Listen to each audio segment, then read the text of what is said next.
watching eZeLiving.com. Hi everyone, welcome to another episode on eZeLiving.com. Today's topic of conversation is the automotive industry. We've just come back from the Dubai Motor Show and we saw lots of cars, lots of activities happening there. What was your impression? It was great. I loved the setup of the show. There was lots of space. The cars had lots of room, nicely positioned. You could get to walk around them. Some of them you could obviously open up and actually sit in them. Everyone was very friendly. Each of the the different manufacturers, they were very welcoming, friendly. They showed you all of their cars, some beautiful concepts as well. That's the whole point of the motor show, is to see the concepts and the new shows that are cars that are being launched. Concept cars. There's a couple. Aston Martin had a really good concept car. The Roadster? They came out and they really showcased it. One thing I didn't like about the whole, aura of the automotive show this year, it was just too simple. There was a lot of just plain white floor, nothing spectacular. Really? You didn't like that? No hoopla, no song and dance, nothing that says, 2014 cars are coming out. Okay. I don't know, I just felt it was I kind of like that. I like that minimalistic stuff. Yeah? That's just me. Here's something I don't understand. One thing that I don't get is some of the automakers, the cars that they were displaying, they actually had locked the doors. I think you're talking about the cars that are obviously very expensive, one of a kind. If you are there to showcase your car, why on earth would you lock the door? For one simple reason. You don't want a bunch of inexperienced novices, should we put it that way, sitting in the car, pulling on the gear lever, trying to turn but stuff, it's a display car. buttons. The whole idea of that car being there is it's not a car that you're going to take out and sell it. No, I agree with that part. But if you've produced a car like the Lycan by W Motors, that's a one-of-a-kind car. You don't want just anyone sitting in there, some little kid, but around that car there was like alarms and daggers and knives. Big guys coming up. Don't touch. I completely agree. If it's like a Chevy Spark or something like that, or a Hyundai, let people sit in it, man. Just let them have fun. Let them try it out. Yeah, exactly. But if it's a 200,000 pound car, I can understand. Okay. 200,000 pounds as in sterling. As in sterling, not weight. No. Yeah. That would be million dirhams plus. Yeah, there you go. So that was our sort of impression. There was one thing that did catch my attention was the massive, and I'm talking massive, presence of Chinese manufacturers. Very, very true. Right? So we had the JAC, we had the Chery, we had a whole bunch of other manufacturers, and I was quite surprised that China is now getting involved in the automotive industry in light of the competition. Yeah, definitely. Japan's not the only Asian country that's now producing cars. China are coming out in a big way. 5 years ago, no one would have taken a second look at a Chinese-made car. They were pretty not the best quality out there on the market, let's put it that way. But in the last 5 years, they've really stepped up their game. Particularly JAC, they've come out with some amazing models that could easily rival stuff that Mitsubishi and Toyota is coming out with. So we've got Mercedes Mahdi. She is the director of marketing at Al Habtoor, and she was part of the JAC launch. Let's call her and see what she has to say. Let's give her a call. See if she answers. Yeah, it'll be interesting to see if she answers the phone or if she hangs up on us. All right. We'll see. Hello. Hi, Mercedes. How are you? I'm good. Who is this? This is Shar and Paul from eZeLiving. We are live broadcasting. We just wanted to call you and say hi and say congratulations on your big launch of the JAC cars. Oh, thank you very much. So how was the auto show for you? It was fantastic. I unfortunately in the middle of a meeting right now. I just picked up. Okay, so we're gonna convey your message to our audience, and we will be in touch with you on our next live show, and we'll talk to you more about the JAC big launch. Okay, thank you, Shahriar. Thanks. Talk to you soon. Thank you. Bye bye. Well, there you go. That was Mercedes. Unfortunately, she was in a meeting and couldn't really... Yeah, I wonder what that means. She was in a meeting and couldn't really discuss with us. But I tell you, JAC had this massive launch, and they did a fantastic job. And the vehicles, the price point was amazing. Yeah. Did you? I think you had a chance to interview the director of sales as well as the CEO of actual JAC back in China, David. And it was phenomenal because they're coming in pretty aggressively, both in terms of quality in the vehicle as well as the price point. Yeah, definitely. So they're going after the mid-market sort of. Basically, their story is that everyone should own a car. That's what I completely. That's what I got. That's from a very good point, because these cars are really well made. They come with all of the service warranties, guarantees, mileage warranties, all of that. Yeah. You can get a really great family sedan that'll get you from point A to point B with your family, with the dog, with the the beach kit, for 50,000 dirhams. Yeah. So, this is absolutely great for families who are maybe on a bit of a tighter budget. Yeah. And it's also great for those people who don't actually really care what kind of car they drive. Yeah. Which is becoming more and more people. As long as it has got 4 wheels and a steering wheel and it gets me there and it's not going to break down, I don't care if it's a Mercedes or a BMW. Sure, there are those people that like that. But I will say this: one of the great benefits and features of this vehicle was the assurance that they're giving to consumers. Yes. You've got a 5-year insurance warranty on this vehicle, which means the message, the marketing message out there is this car is not going to break down on you anytime soon. Yeah, it's going to last a long time. And and after 5 years, literally you can throw the car away and buy a new one. Yeah. So that's the mentality, and it really is valid.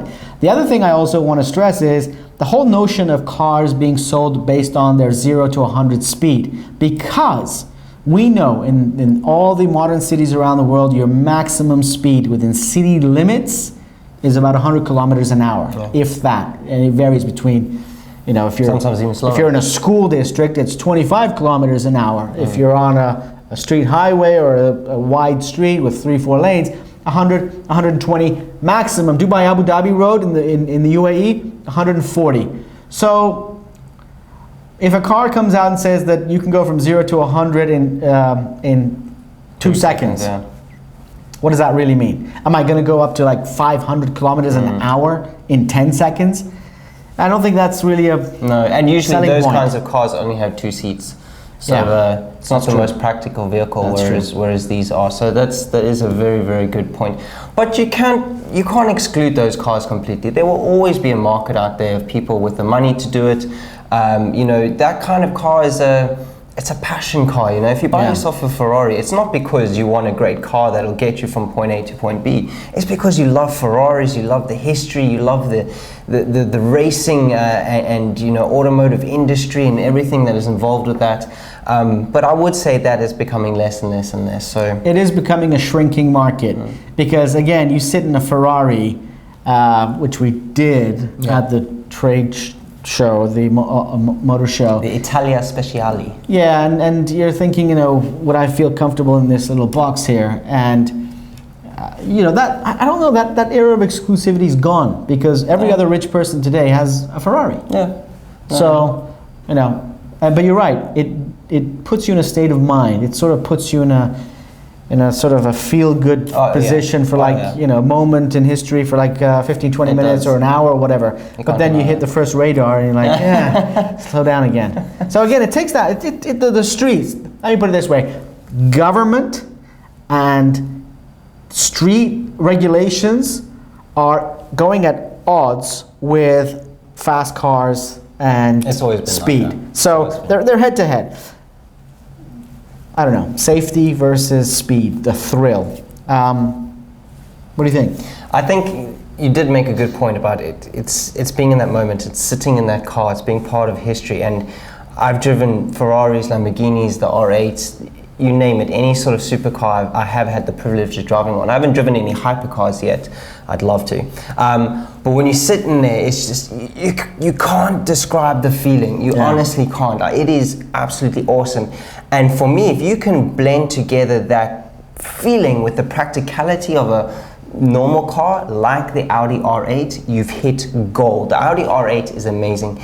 It's comfortable, practical, but yet it still has that, oh my gosh, I'm in a supercar feeling to it. Whereas something like a Lamborghini, it's, you know, it's so finicky and fine, there's often problems.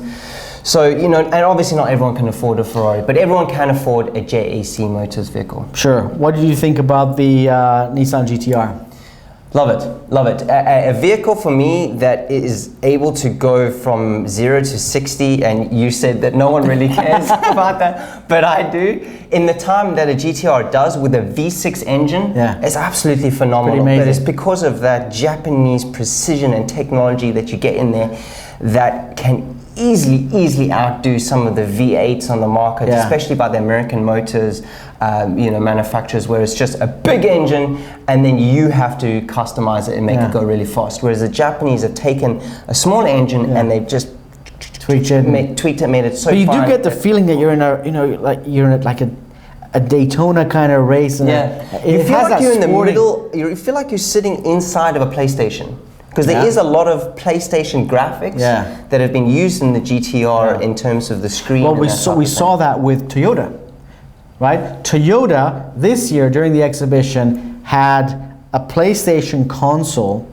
So and then you were actually sitting in the vehicle and driving a game. But the car was, you know, on hydraulics and it was, you know, moved exactly in the same way that was the Toyota 86. Yes, I remember that. Right? Very clever idea to get people to actually sit inside the car, and then while they're driving it, the whole car moves and they get a good feeling of what the car's Well, they're doing that because they want to go after a younger demographic. Definitely. You get the kids hooked onto the vehicle, 16, 17, when you get your first license, you want to buy the great thing is with the Toyota 86, you can. For a car that's a two-seater sports car and is extremely fun to drive, for a beginning price of about 95,000 dirhams, it's affordable, you know, for a new car, especially for people living in Dubai where the salaries are a bit higher. It is affordable, so, you know, to be an 18-year-old and own a sports car, 2 doors that can go reasonably fast and is incredibly fun to drive, that's the market they're going after. Which one are you talking about? This is the Toyota 86, the one that has the, you know, motion and when you drive. Did you see the Yaris? The Yaris with the pimped out Toyota racing development kit. Yes, we passed by the Yaris and we didn't recognize it, so we had to do a double take. We're like, what? Well, that's the Yaris? What? So that was interesting. That was, you know, they really pimped it up, as you said, and they put colors on the side, and I think the fender, front fender, the TDR kit, which is a modification kit both on the inside and the actual engine. That's standard at Toyota. And you can start, you know, you can buy a car and modify it or pimp it up or change it, and, you know, those things are available to you today. Definitely. What other car caught your? What about the Viper? I know you did a great interview with the CEO of Dodge. Dodge, the new Viper was incredibly well designed, very nice, sleek lines, a V10 engine, absolute monster. But that's typical of American cars. Big engine, but what the new Viper has is it's not only a big engine, but it is really well engineered, not only for straight lines, but also taking corners, which was Viper's, you know, weakness in the previous models. Is when you took a corner, it was, you know, cross my heart and hope to die type of thing. Hope not to die. Yeah, not to die. Exactly. But with the new one, it's not that case at all. But it still has that American heritage muscle, V10, fast power. You name it. Beautiful car. Loved it. Yeah. So there you go. Those are some of the vehicles that we spotted at this year's Dubai Motor Show. If you've got a favorite of yours, do let us know.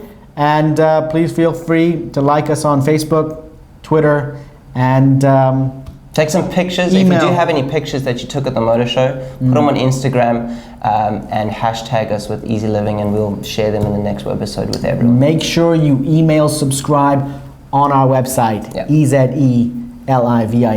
Thanks for watching eZeLiving.com, where you can find anything and everything lifestyle.